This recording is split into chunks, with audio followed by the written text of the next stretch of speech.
Subscribe to the tribe.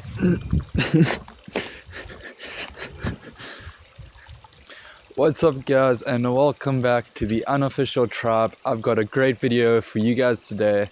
Today we're going to be looking at the top 15 most owned assets in FPL, and we're going to dissect the information to see where we can get the edge on the other FPL managers. Guys, thank you so much for the support that I've received on this channel lately. We are halfway on our goal to getting my hair cut like Phil Foden's. If you're new around here or you haven't subscribed yet, guys, please subscribe to the tribe. It's free, it costs you nothing, and you can always change your mind. Without any further ado, let's just get right into the top 15 most owned assets in FPL.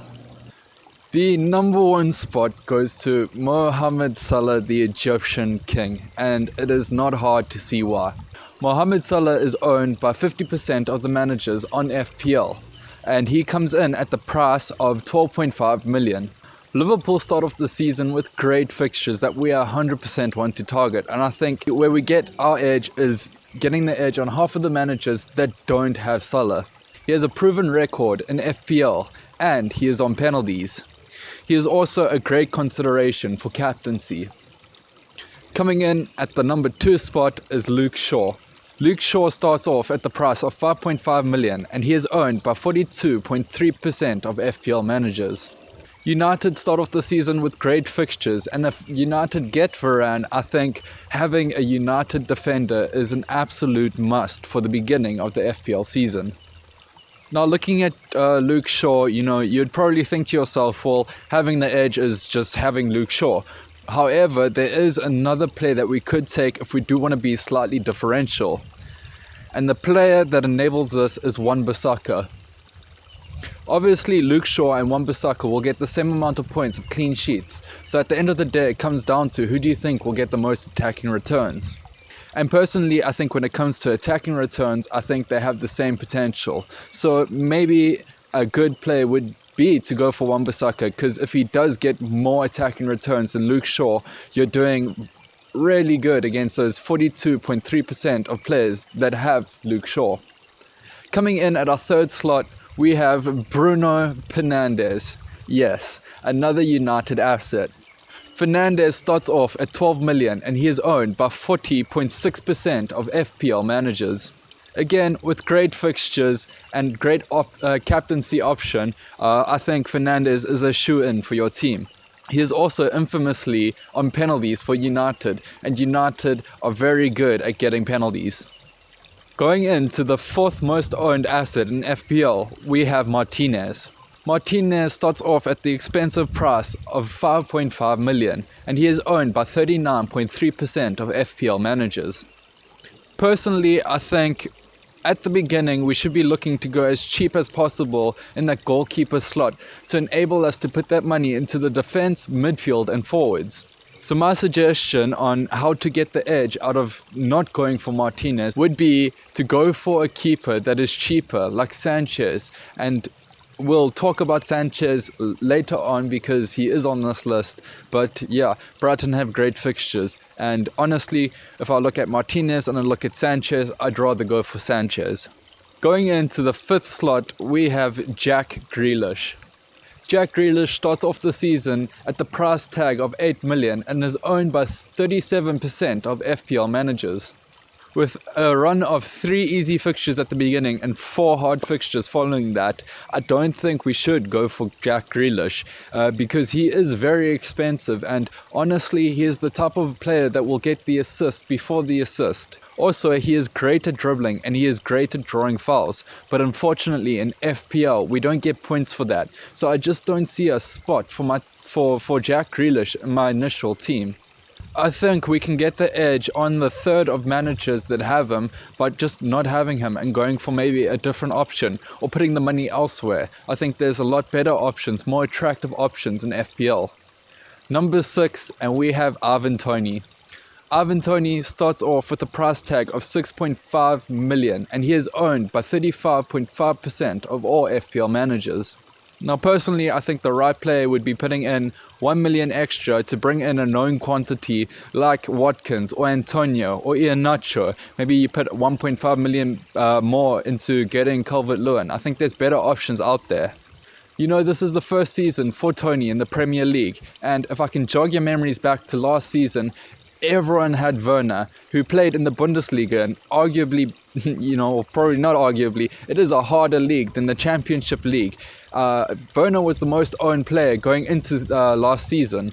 So what I see happening here is people are jumping on the bandwagon, much like they did with Werner. We don't know how he will perform in the Premier League. So I think the right play to get the edge on managers is just to wait a little bit. Just wait for a couple fixtures. See how Ivan Toney adapts to the Premier League, because the Premier League is the hardest league in the world. It's very fast paced, and it can be extremely difficult for strikers to come in and find, you know, their feet early on.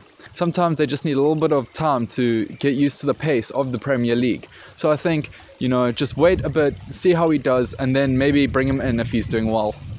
On to number 7, and we have Ollie Watkins. Ollie Watkins starts off the season with a price tag of 7.5 million. He is owned by a third of all FPL managers at 33.3%. Now, Ollie Watkins is a proven asset. We know how well he can perform in that Aston Villa system. Ollie Watkins starts off the season with 3 great fixtures, and then he goes into 4 tough fixtures immediately after that.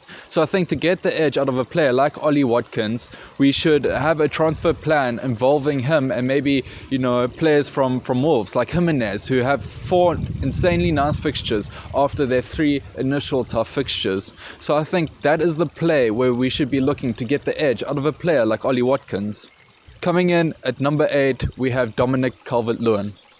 Calvert-Lewin starts off the season with the price tag of 8 million, and he is owned by 28.4% of all FPL managers. Again, much like Watkins, Calvert-Lewin is proven, and he has great fixtures at the beginning of the season. I don't currently have Calvert-Lewin in my draft, but I would definitely advise people to consider bringing him into your teams. I know going through the build-up into the FPL season, I will be tinkering and trying to find ways to bring Calvert-Lewin into my squad. Number 9, and we have Harry Kane. Harry Kane starts off the season with a price tag of 12 million. He is owned by 28.4% of all FPL managers. Now, I think the play that we should be considering is maybe not having Kane, differentiating ourselves from those 28.4% of players who have chosen the premium option of Kane. And I'll tell you why. Kane, being classified as a forward, is very expensive at the price tag of 12 million. Also, if he stays at Tottenham's fixtures aren't the easiest, and I find it very hard to see where I would captain Kane if I had the likes of Salah or Fernandes in my team. So going into the first 6 fixtures, I probably would see myself captaining him once, which doesn't warrant the heavy price tag, you know, the heavy burden that places on your team. Going into number 10, and we have Trent Alexander-Arnold. Alexander-Arnold is the most expensive defender, coming in at 7.5 million, and he is owned by 27.2% of all FPL managers. Liverpool have great fixtures at the beginning of the season, and they are especially great for defenders. I could easily see the Liverpool defenders keeping many clean sheets throughout the beginning period. Now, how do we get an edge on this if we want to bring in Trent Alexander-Arnold and he is highly owned? Well, I'd suggest maybe we should consider the double up of the 2 wing-backs in the Liverpool system. I personally am heavily considering bringing in 2 Liverpool defenders, both Trent and Robbo. I think maybe that is the play that could give us the edge on this highly owned defender asset. And it's something that I'd urge you guys to consider. Number 11, we have Sanchez, and what's left to say about this guy?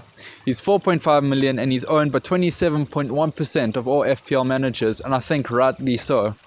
Brighton have amazing fixtures that we can definitely target at the beginning of the season, and it just allows us to put that budget into our defense or into our midfield or into our forward line.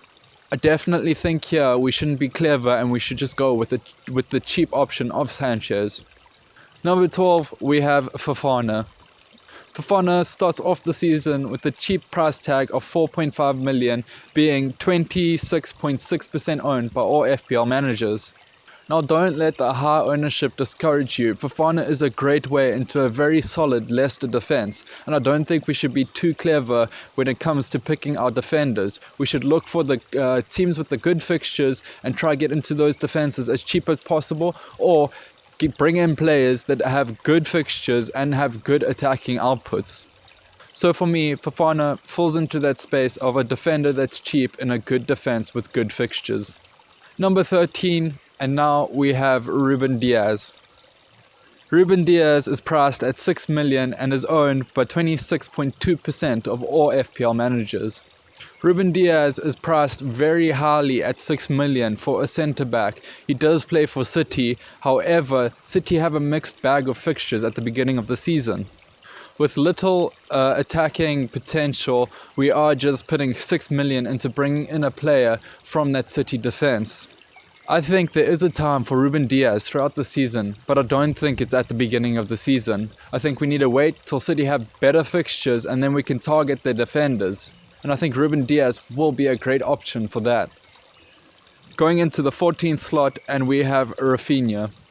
Rafinha has been priced at the low price of 6.5 million and is owned by 25% of all FPL managers. I honestly think he has been priced really well this season in FPL. However, Leeds have tough fixtures at the beginning and I don't see myself bringing him in just yet. Again, it's the same case as Ruben Dias, where I don't think it's the right time for Rafinha, but he will definitely be in my squad at some point throughout the season when his fixtures turn better. And then finally, number 15, we have Foster. Foster is a backup keeper priced at 4 million and is owned by 24.4% of all FPL managers. He is not likely to start at the beginning of the season for Watford. Due to him being so highly owned, when players eventually transfer him out, whether it's on a wild card or whether it's preparing for a bench boost, his price will inevitably go down if he does not start. Now this could cost your team maybe 0.1 or 0.2 million, however, FPL is a very slow game and small little things like that can compound throughout a season and can block you from some very important trades. So personally, I think how we get our edge on the players, on the quarter of people that have brought Foster into their teams, is we just don't have him in our team. We go for a 4 million low owned keeper option instead of going for Foster. You know, there's some great options out there. You have Steer for Aston Villa, you have Steele for Brighton, you know, there's many options that are probably just as good as Foster and they aren't highly owned. Anyway guys, that is all for this video. I hope you enjoyed. I hope you found it informative and entertaining. Again, thank you so much for the support on my videos. It has really been exceptional. If you guys have any questions, please leave them down in the comments below. If you haven't already, subscribe to the tribe. It's free, it costs nothing, and you can always change your mind. Guys, I've also created a Twitter account, so if you want to follow me, my Twitter handle is @FPL_tribe. Anyway guys, that is all from me. Cheers.